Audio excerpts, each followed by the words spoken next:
Nah, pada halaman 22 itu adalah pembelajaran PPKN atau pendidikan kewarganegaraan. Nah, di sini materinya itu adalah makna dan nilai luhur sila pertama. Nah, jadi anak-anak, kalian wajib hafal Pancasila ya, dari sila pertama sampai sila yang kelima. Ya.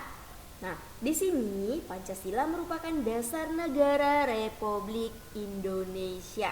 Ya, jadi anak-anak harus ingat bahwa Pancasila itu adalah dasar dari negara Republik Indonesia, ya, negara kita sendiri.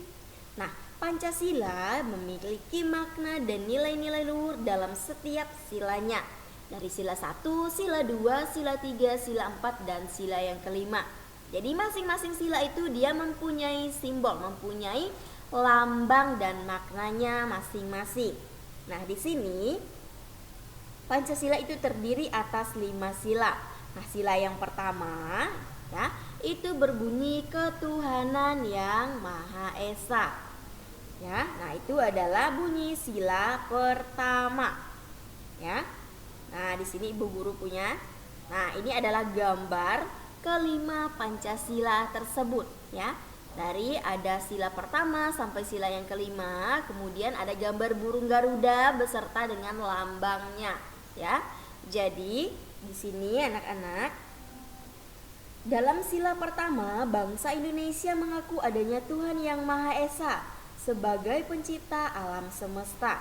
Ya, jadi di sini Pancasila itu terdiri atas 5 sila. Sila yang pertama ketuhanan yang Maha Esa, yang kedua kemanusiaan yang adil dan beradab, persatuan Indonesia, kerakyatan yang dipimpin oleh hikmat kebijaksanaan dalam permusyawaratan perwakilan, dan yang kelima adalah keadilan sosial bagi seluruh rakyat Indonesia. Nah, itu adalah kelima Pancasila ya. Nah, jadi semboyannya itu adalah Bhinneka Tunggal Ika. Dasar negaranya itu adalah Pancasila. Nah, anak-anak, di sini ya ada makna dari nilai luhur yang dapat diambil dari sila yang pertama. Nah, di sini makna dan nilai luhur yang dapat diambil dari sila Pancasila yang pertama itu ada 7 bagian. Nah, itu ada di halaman 22 ya. Nah, kalian perhatikan di situ ada 7 bagian ya. Nah, salah satunya Ibu bacakan ya. Menciptakan kerukunan hidup di antara sesama umat beragama dan kepercayaan terhadap Tuhan yang Maha Esa dalam mengurangi dampak ketimpangan sosial dalam masyarakat. Nah, itu adalah salah satu makna dan nilai luhur yang dapat kita ambil dari sila pertama Pancasila. Ya. Jadi di sini kita harus menciptakan kerukunan hidup antar sesama umat beragama ya. Walaupun kita memeluk agama yang berbeda, tetapi di sini kita harus menciptakan kerukunan antar umat beragama, kemudian kepercayaan kita terhadap Tuhan yang Maha Esa dan mengurangi dampak ketimpangan sosial ya. Jadi kita di sini tidak boleh memilih ya. Kemudian kita tidak boleh iri kepada orang lain, dan kita harus menciptakan kerukunan ya. Nah, di sini agama dan kepercayaan terhadap Tuhan yang Maha Esa merupakan sebuah hubungan pribadi antara manusia dengan Tuhan, antara kita dengan Tuhan kita ya. Jadi yang mencerminkan peran akhlak dalam pembentukan karakter bangsa ya. Nah, itu tadi anak-anak makna dan nilai luhur yang dapat kita ambil dari sila pertama Pancasila. Itu ada 7 bagian ya. Itu ada di halaman 22. Nanti kalian bisa baca di buku LKS-nya ya. Nah, sekarang kita akan beralih ke buku tematik ya. Tematik tema 4 subtema 1 pembelajaran yang keempat. Kalian buka halaman 28. Nah, pengetahuan apa saja yang harus dimiliki oleh seseorang dalam bekerja? Apa yang akan terjadi jika mereka tidak memiliki nilai-nilai itu? Nah, anak-anak, apakah kalian tahu apa saja pengetahuan yang harus dimiliki oleh seseorang dalam bekerja? Kemudian apa yang akan terjadi misalnya kalau mereka tidak memiliki nilai-nilai itu? Nah, di sini kita akan melihat bersama-sama. Nah, saat seseorang bekerja, mereka harus mempunyai nilai-nilai yang baik, nilai-nilai yang jujur, bekerja keras itu adalah nilai-nilai yang harus mereka miliki jika ingin turun ke dunia kerja atau dunia pekerjaan. Jadi modalnya yang paling utama itu adalah baik, jujur, bekerja keras, bertanggung jawab. Nah, itu adalah nilai-nilai yang penting yang harus kita miliki dan harus kita tanamkan di dalam diri kita, ya. Jadi selain baik, kita juga harus jujur dalam segala hal, kemudian bertanggung jawab dalam setiap pekerjaan yang kita lakukan, dan tentunya bekerja keras, ya. Nah, itu adalah nilai yang harus dimiliki seseorang dalam dunia pekerjaan, atau misalnya ketika dia ingin turun ke dunia pekerjaan. Jadi nilai-nilai ini tadi wajib, ya.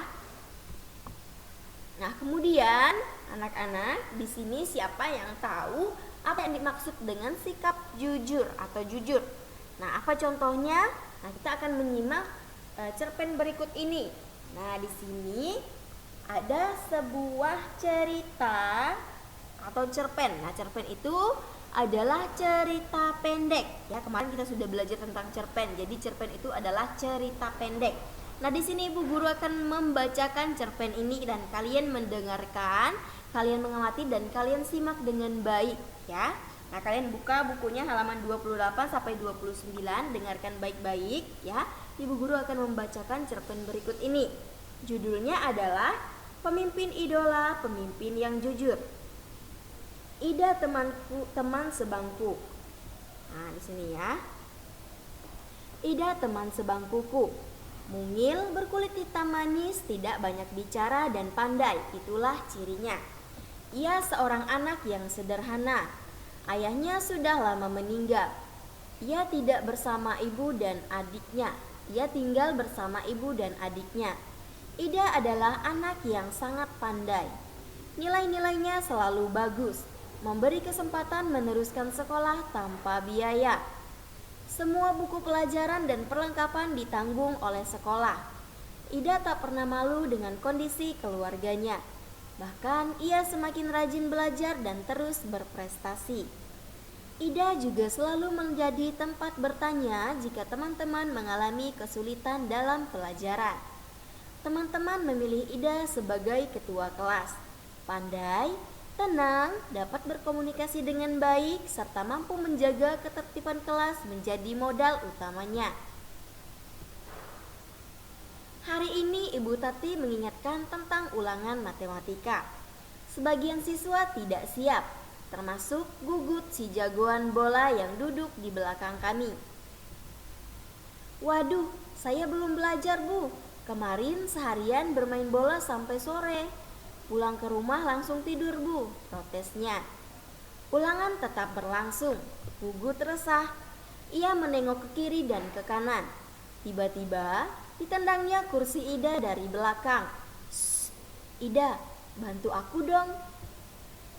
Geser sedikit ke kiri agar aku bisa melihat jawaban di kertas ulanganmu," pinta Gugut.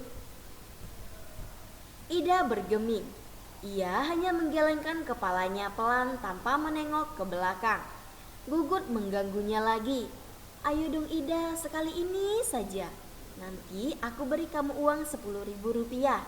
Kamu bisa jajan kue di kantin," ayunya. Gugut tahu benar Ida tidak pernah jajan di kantin. Ibunya tidak memberinya bekal, uang jajan. Ida selalu membawa sebungkus nasi dan lauk dari rumah. Namun di luar dugaan Gugut, Ida tidak terusik. Sekali lagi ia menggeleng pelan. Sampai waktu berakhir, Gugut terpaksa menyerahkan kertas ulangannya dengan lunglai. Pada waktu istirahat, Ida menghampiri Gugut. "Maaf ya Gut, aku bukan tidak ingin membantumu. Menyontek dan memberi contekan kepada teman adalah perbuatan yang tidak jujur. Bahkan, perbuatan tersebut bisa dianggap sebagai korupsi kecil-kecilan," katanya kepada Gugut. "Ah Ida, masa mencontek sekali saja dianggap korupsi? Setauku, korupsi nilainya miliaran dan hanya dilakukan oleh pejabat berkuasa," kata Gugut. "Gugut, justru kita harus melatih diri.